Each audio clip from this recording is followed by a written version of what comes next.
Thank you for joining us for our third installment of Ologies. This week we're going to be talking about Dendrology.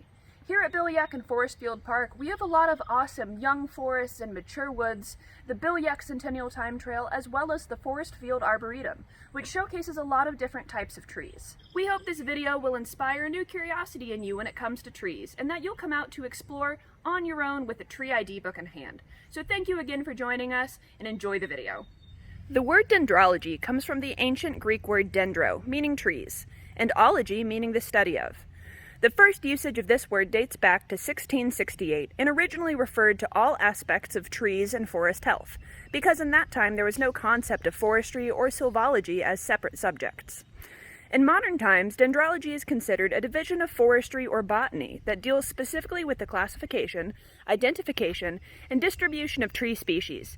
It is an important scientific field for those studying habitats and ecosystems, as well as for those looking into market potential of renewable timber resources. Paired with sylvology, the biological study of natural forest ecosystems, both scientists and nature lovers can look at dendrology to find a better appreciation for the finely tuned clockwork that is Ohio's woodlands. In today's video, we are going to talk about what makes a tree, the differences by which we classify species, and introduce you to some of Ohio's most easily identifiable tree species. So why study dendrology in the first place? Nature is beautiful regardless of whether you know the names of the plants and animals surrounding you, but understanding their names and stories can add something special to any outdoor experience. Beyond aesthetic enjoyment, there are plenty of practical reasons any avid outdoorsman might appreciate. Being able to identify sycamore or cottonwood trees at a distance can lead a lost hiker to water. If you're trying to spot deer on your property, knowing that acorns and hickory nuts are a favorite autumn food source for them could help you direct your search. Or maybe you're planning on harvesting firewood from your property. Hardwoods and softwoods burn in different ways. All of this starts with being able to identify which species is which. Some species of trees are at risk due to a number of factors. The chestnut blight of the early 1900s wiped out a cornerstone species of eastern North America and dealt a heavy blow to eastern Ohio. Being able to identify at-risk species, such as the green and white ash tree, currently plagued by the invasive emerald ash borer, might give property owners a chance to take preventative measures and protect their woodlot's ecology. If you asked most people to point out a tree, they'd be able to do so with confidence. But it turns out that trees are surprisingly hard to define. For example, we all know the banana tree, right? It is a relatively tall plant with a wide brown trunk and big green leaves on top. It looks like your average palm tree, but this plant is actually classified as an herb. Its trunk is really made out of large leaves pressed tightly together and lacks a woody interior. After the banana plant fruits, its stem dries back to the ground and will regrow the following year. A tree is defined as a woody perennial plant, typically having a single stem or trunk, growing to a considerable height and bearing lateral branches at some distance from the ground. Botanists will further differentiate trees from shrubs, which are woody perennial plants smaller than a tree and usually have several main stems arising near the ground. Trees are also remarkably long-lived. Most scientists agree that the oldest known individual tree is a bristlecone pine in California's White Mountain Range, which is thought to be over 4,700 years old. There are also trees known as clonal trees, which are even older. A clonal tree is just that, a clone bearing the same DNA as its ancestors and growing from a persistent root system that has continued to propagate new growth. A clonal Norway spruce in Sweden is at least 9,550 years old. However, this pales in comparison to a grove of quaking aspen trees in Utah, which has been growing from the same root colony for at least 80,000 years. Considered to be one organism, it is not only the oldest living thing on Earth, but the heaviest as well, weighing in at over 6,000 tons. A tree, like most plants, begins as a seed. Some are large and hardy like the acorn, others, like the cottonwood, are small and light. It all depends on a tree's preferred means of propagating. Acorns are often buried by squirrels and forgotten, meaning that they have a good chance of being carried away from their mother tree and dispersing their genes in a new area. Cottonwood seeds are meant to be carried on the wind or floated downstream, where they will eventually be deposited on a faraway bank.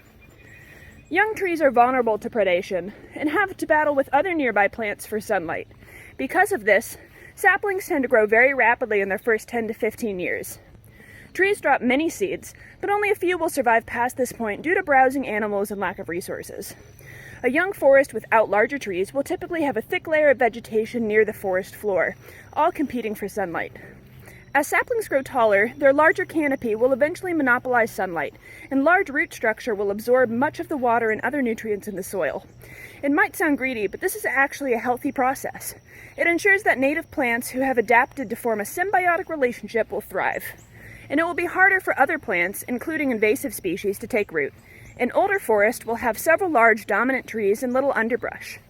A forest ecosystem goes through many stages as it grows, and scientists refer to this process as succession.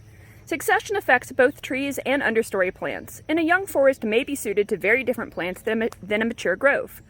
Whether you're managing a timber property of your own, or simply looking to get more enjoyment out of a walk in the woods, many interesting insights can be drawn from looking at this more closely.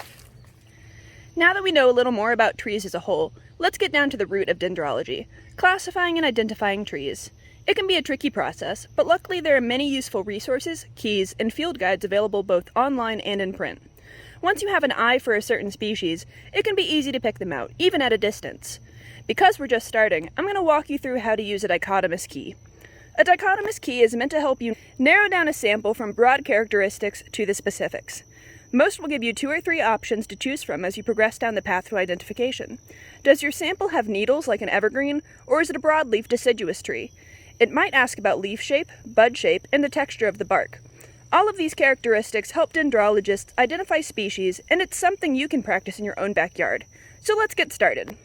My key begins by asking me if the leaves are needle-like, scale-like, or broadleaf. This sample, being wide and flat, is a broadleaf. Next, is this a simple leaf, a compound leaf, or fan-shaped? A compound leaf, like that of the black walnut or buckeye tree, has many leaflets coming off of one stem. This leaf isn't fan-shaped, like the leaves of a ginkgo tree might be, so it's a simple leaf. Next, it asks me if the leaves are opposite branching or alternate.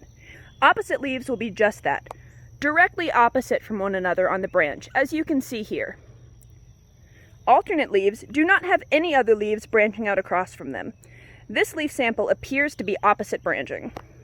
Now that we've identified these features, it begins to get a bit more specific and asks for specifics of the leaf shape.